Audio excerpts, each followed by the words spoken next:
Olá, sejam muito bem-vindos. E nesse vídeo nós vamos continuar nossas reflexões sobre sistemas de informações gerenciais, mas agora considerando esse ambiente tão dinâmico, volátil, líquido, no qual ele está inserido.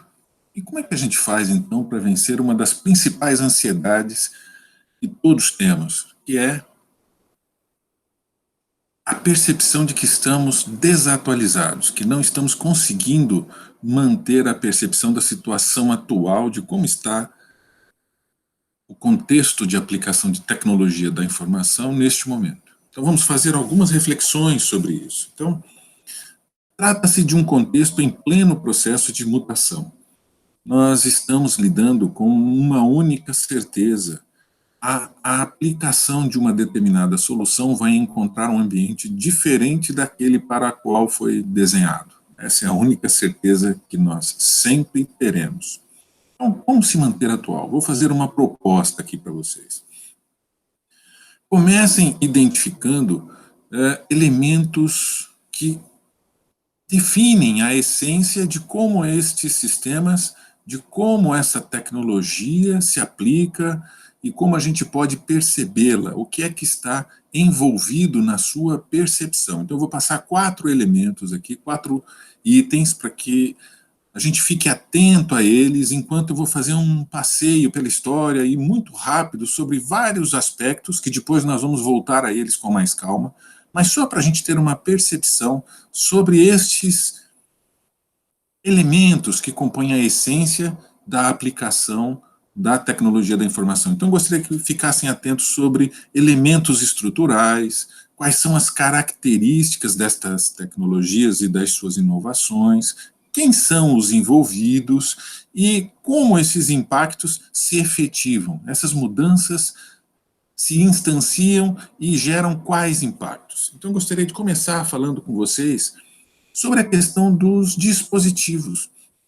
Nós passamos de um mundo em que os dispositivos eram centralizados, fixos, e de um momento para o outro, de uma forma muito rápida, nós passamos a ter dispositivos cada vez menores e mais potentes, dispositivos que são capazes de executar tarefas complexas e com muita necessidade de processamento e armazenamento, que antes não tínhamos, nem mesmo nos dispositivos mais caros, fixos e de difícil aquisição.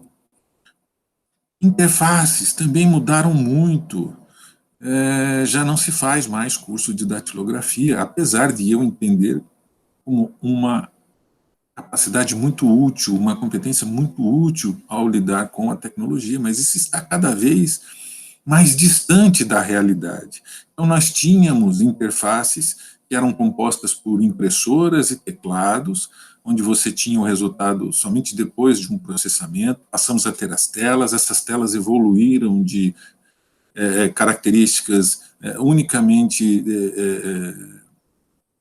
compostas por caracteres, números, símbolos, para uma interface gráfica. Essa interface gráfica evoluiu para uma interface mais líquida, em que o próprio teclado foi absorvido pela tela, e hoje nós já temos interfaces ativas em que você já não tem mais, muitas vezes, a percepção de que ela está ali.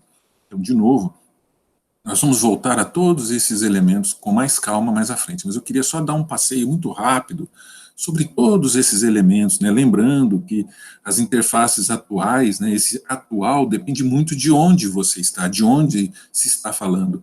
Muitos podem não se lembrar mais de uma figura como essa.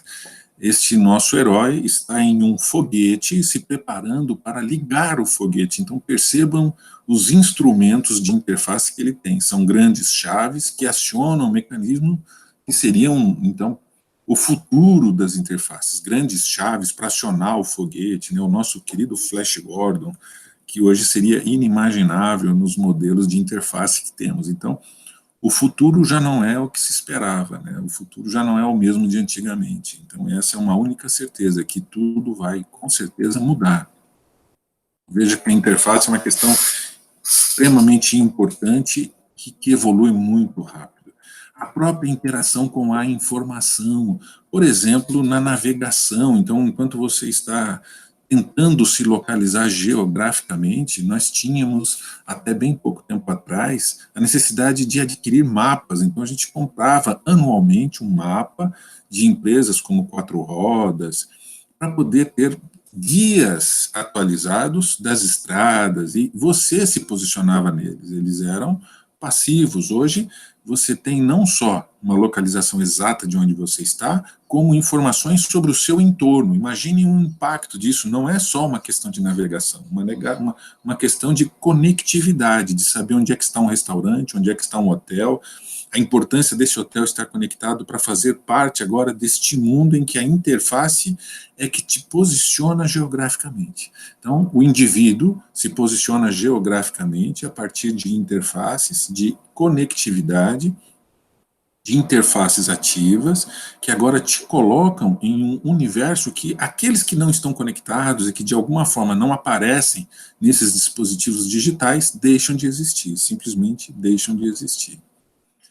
O nosso acesso à informação, então, se antes você recebia a notícia filtrada, tratada, mas principalmente pelas grandes agências de mídia, você tinha que aguardar um delay, você tinha um delay para ter acesso à informação. Hoje você é uma testemunha ocular, você muitas vezes vê o que está acontecendo em tempo real e de fontes que muitas vezes você nem tem como identificar a sua real composição.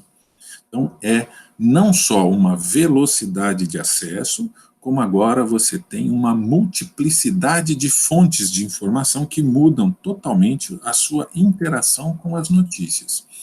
Imaginem, por exemplo, o nosso agora anseio por registrar todas essas informações. Então, se antes você comprava grandes arquivos e armazenava isso fisicamente, você passa a ter agora dispositivos que, inclusive, estão, como se costuma dizer, nas nuvens, né? Quando, na verdade, essa não é uma imagem muito fiel do que realmente acontece, porque, na verdade, você está guardando esses conteúdos em servidores de dados, de informações, em grandes empresas que atendem a essa necessidade, que estão em algum lugar físico muito estabelecido, e que a gente, por não precisar saber onde está, então acaba identificando apenas com um determinado endereço lógico, né? Então você simplesmente só digita o endereço e sabe que aquilo está guardado lá naquela empresa que você confia e que assim agora passa a ser a gestora dos seus dados e informações.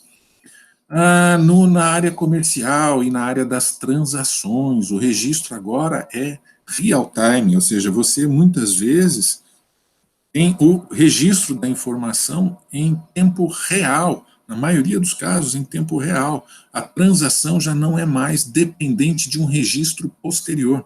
Isso é tudo alimentado digitalmente e passa a transitar nos meios digitais imediatamente ao fato. Ou seja, todos os envolvidos podem ter acesso àquela informação em tempo real, praticamente no mesmo momento em que o fato acontece. Isso causa transformações enormes na forma com que lidamos com as transações. A gestão de pessoas, né?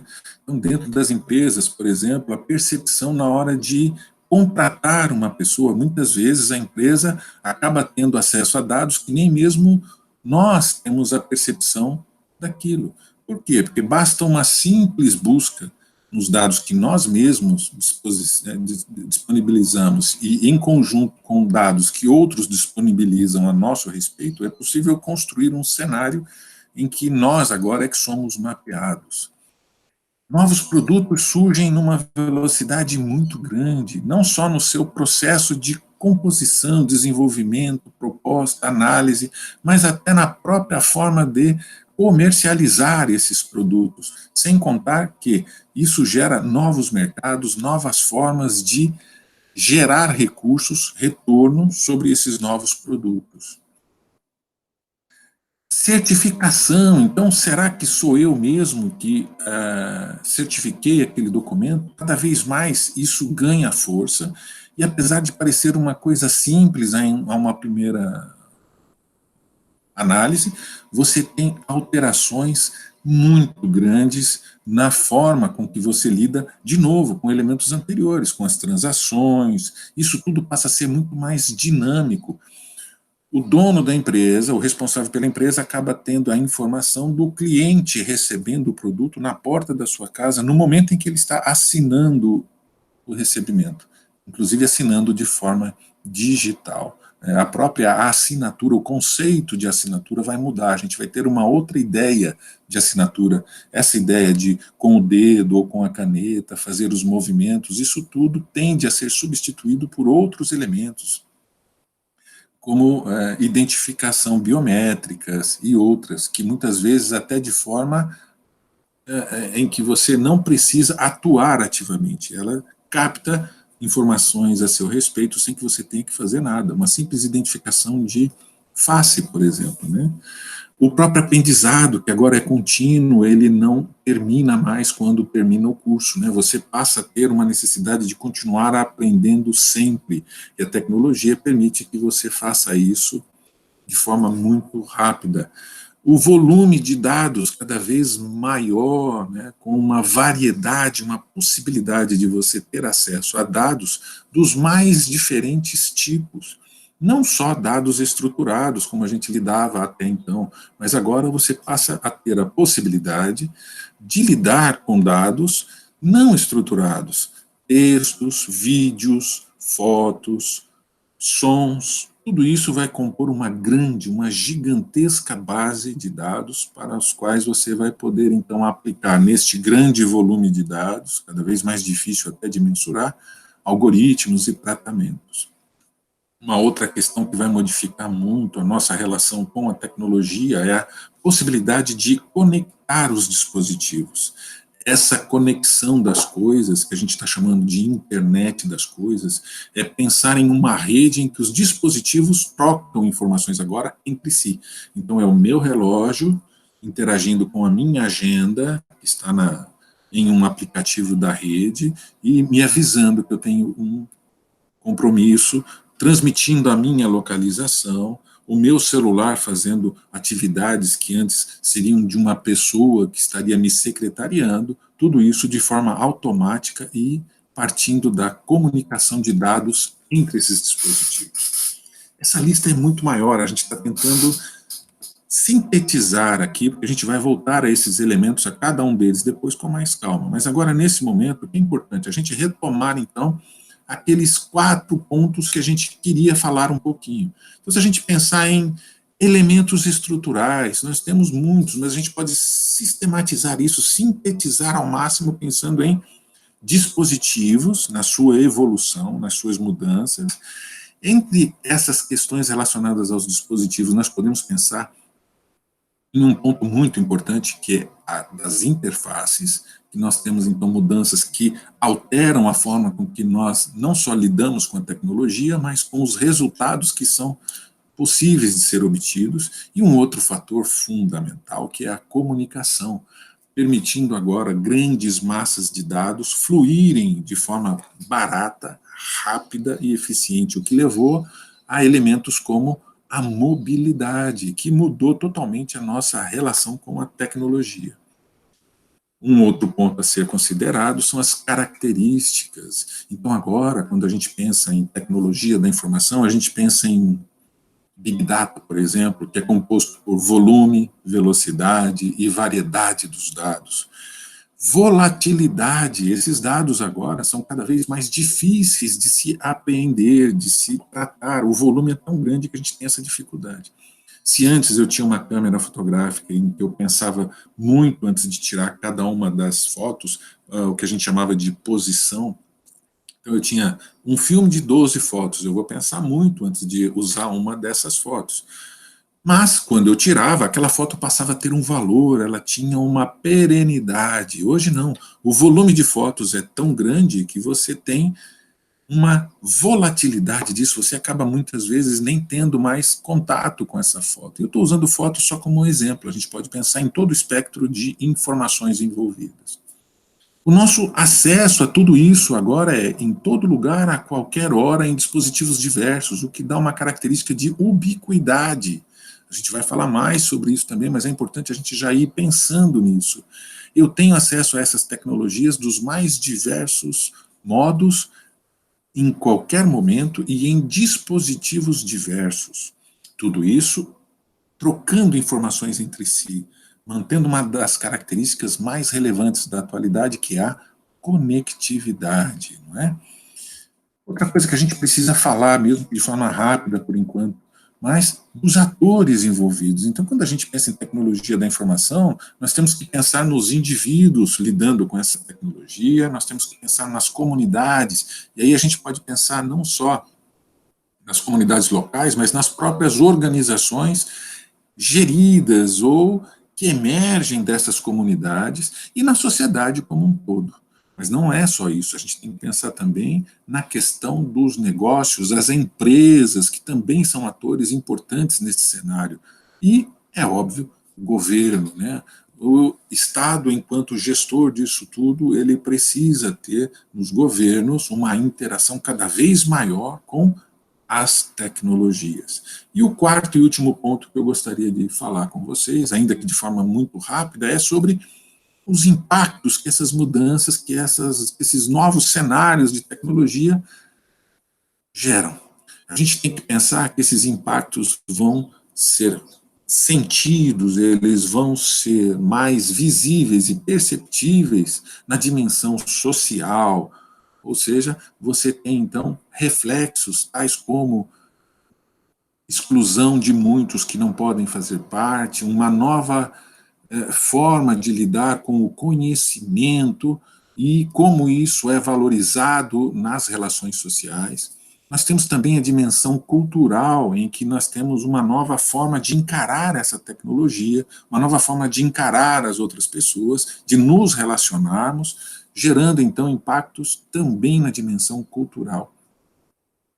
Não precisa ser dito, mas a dimensão financeira é extremamente suscetível aos impactos da nova tecnologia. A gente poderia ficar aqui falando horas e horas sobre cada uma delas. Nós estamos só sintetizando, né, num primeiro momento, para a gente poder identificar quais são esses pontos. Então, a gente tem a questão do impacto na dimensão financeira. Como é que isso vai gerar resultados, como é que isso vai gerar uma nova forma das relações, dos fluxos financeiros acontecerem. E nas próprias organizações, então na forma com que as organizações se caracterizam, se estruturam e pensam em futuro. Então, tudo isso nos dá uma percepção de 4 elementos que podem nos ajudar aí a ter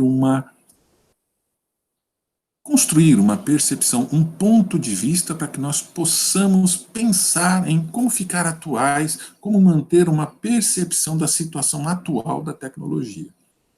Isso passa pela necessidade de alguns exercícios. Nós precisamos pegar cada uma das inovações, cada um dos cenários que surgem e pensar nesses 4 pontos e nos seus desdobramentos.